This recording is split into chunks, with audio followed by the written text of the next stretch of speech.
Начальная школа и одновременно детский сад в поселке Эгехая в Верхоянском Улусе является одной из лучших среди малокомплектных школ Арктического района.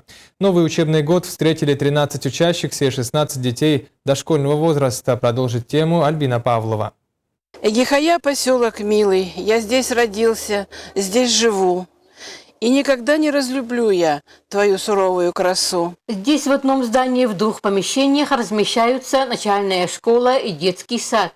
Несмотря на ветхость здания, чувствуется, что здесь работает слаженный и творческий коллектив.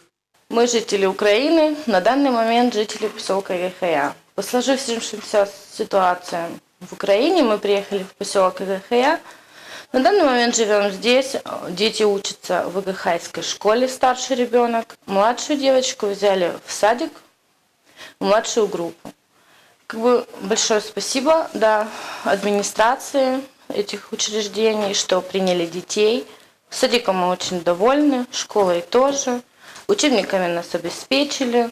Какой-то канцелярии помогли. Самая главная задача педагогического коллектива – создание комфортной среды для детей. Это, конечно, требует от коллектива не только большой самоотдачи, но и постоянного повышения квалификации педагогического мастерства. Наши педагоги, к счастью, такие люди, которые любят свою работу, любят детей, самое главное.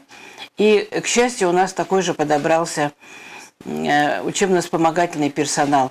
Это люди, которые с полной самоотверженностью трудятся каждый на своем месте. Так, коллектив под руководством опытного педагога и организатора Натальи Павловны Шрага делает все возможное и невозможное в деле воспитания и обучения подрастающего поколения поселка Эгехая. И сон, и явь туда стремится, где ты родился, где живешь. Эгехая, моя столица, мой отчий дом, надежный кров. Альбина Павлова, НВК Саха, Батагай, Эгехая, Батагай.